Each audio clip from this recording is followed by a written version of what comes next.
Hello everyone and welcome to another video. Now both the Ryzen 7 5700X and 5700X 3D are decent options for an AM4 build. The price difference here in the UK is usually around £30 to £50 depending on where you shop, though it's well worth a look on AliExpress and or the used market for better deals.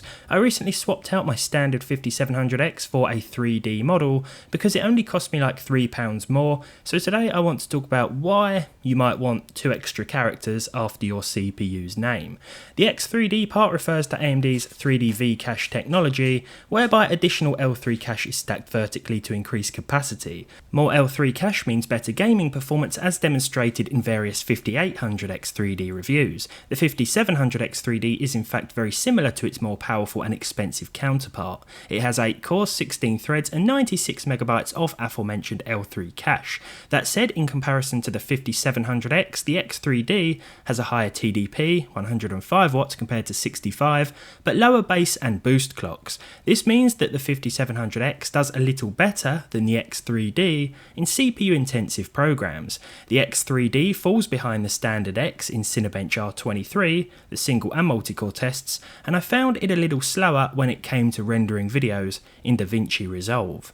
From my usage experience, you aren't going to notice these differences in the real world. Both feel snappy to use no matter what you're doing. It's all about gaming with this thing. I've tested with an RTX 4080 Super at 1080p today, making us more CPU bound. Hopefully this will better highlight the performance differences between the two chips.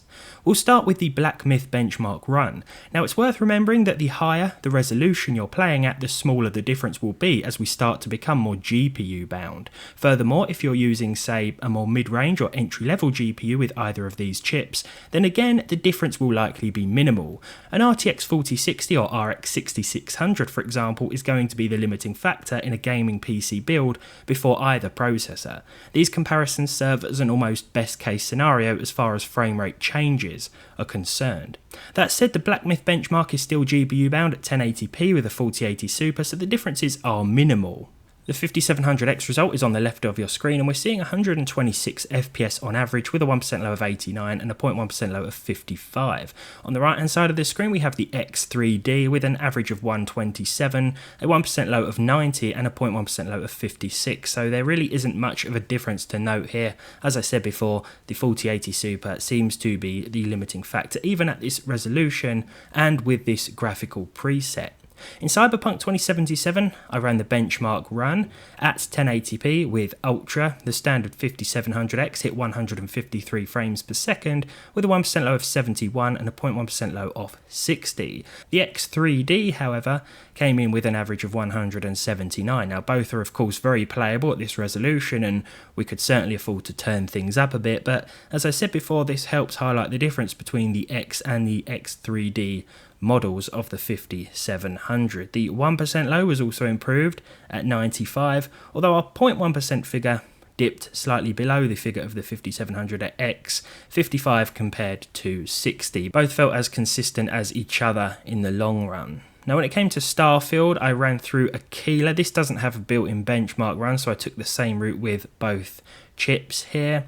The 5700X hit 71 FPS with a 1% low of 40 and a 0.1% low of 13. This area in particular, especially as we run down the stairs towards the end of the benchmark, causes a bit of a dip to our performance, and that is highlighted with the 0.1% low frame rate here. With the 5700X 3D, however, the average frame rate was improved, 87 this time around, so quite a noticeable difference. This is the sort of difference you're going to feel in game, at least in my opinion. The 1% low of 42 wasn't significantly improved, but overall this definitely feels like the better gameplay experience, despite the 0.1% figure still dipping to 13 in and around this area with those stairs that seem to wreak havoc on a lot of my hardware. Baldur's Gate 3 next with the high preset. Now this is another game where we saw quite a big difference, more significantly so. This time around the 5700X 105 FPS with a 1% low of 61 and a 0.1% low of 44. We saw a massive 148 FPS for the average with the X3D, an improvement of over 40 frames per second on average. Not to mention our 1% low was also improved from 61 to 78, so this gives us a little more consistency overall, but that 0.1% number still dipped to 45. I often experience the occasional dip and drop in and around the city here, so this isn't anything unusual. That said, the game did still feel quite a bit smoother on the X3D without the frame rate counter enabled. Forza Horizon 5 now with the Ultra preset, 179 FPS with a 1% low of 121 and a 0.1% low of 98 for the standard chip. The X3D boosted this frame rate average up to 199, annoyingly not 200, but we can't be too picky now. 125 was that 1% low, so not much of a change, and our 0.1% low was actually quite a bit worse with 83 during this benchmark run. But as you can see, for the most part, this gameplay experience is significantly improved with the slightly more expensive, or depends on where you shop really, not any more expensive chip. If you're buying this on AliExpress, you can basically find it at the same price as you might find a 5700X non-3D elsewhere. I wanted to try Kingdom Come Deliverance next because this can be an absolute pain to run for a lot of CPUs. Very CPU intensive. I wouldn't call it a pain to run. You can tweak the settings to alleviate some of the bigger dips and drops, but if you turn things right up, the game even warns you that these settings for experimental hardware, at least they do with the Ultra preset, very high is fine.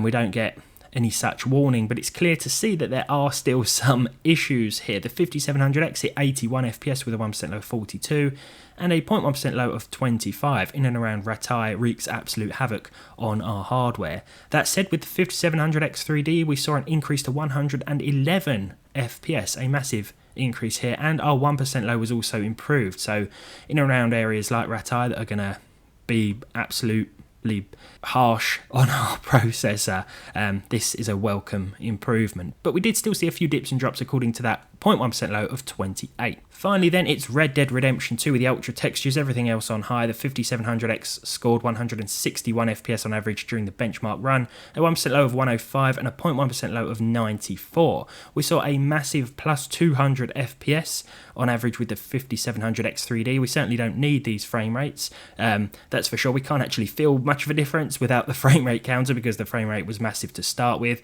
The 1% low was also improved to 124 and the 0.1% figure, not that much difference, but overall the game did still feel quite a bit more consistent, and it's nice to see the X3D coming into its own in scenarios like this that represent a more CPU bound situation. But overall, in terms of productivity, you're not going to notice much of a difference. If anything, things could be a little worse with the X3D, as you saw by the DaVinci result and the Cinebench result too. But overall, and as I said before, it's gaming where the 5700X 3D is going to stand out more, or at least you're going to see far more improvements. Not necessarily across the board, there may still be some games that are closer in performance, especially if you're using a more mid-range or entry-level graphics card, and sometimes even when you're using a high-end card like the 4080 Super. The Black Myth benchmark was a good example of this, but more often than not, I think you're going to see some clear-cut differences, and the X3D is definitely worth the extra money from a gaming point of view if it's within sort of £30 to £50, or you're willing to look on the used market, maybe sites like AliExpress as well, to save yourself some cash. This really is a great way to make the most out of either your existing AM4 platform, or maybe you want to build yourself an AM4 build in 2024, because there's still nothing wrong with that, especially when you consider cheaper RAM and motherboard prices. Thanks for watching, and I'll see you next time.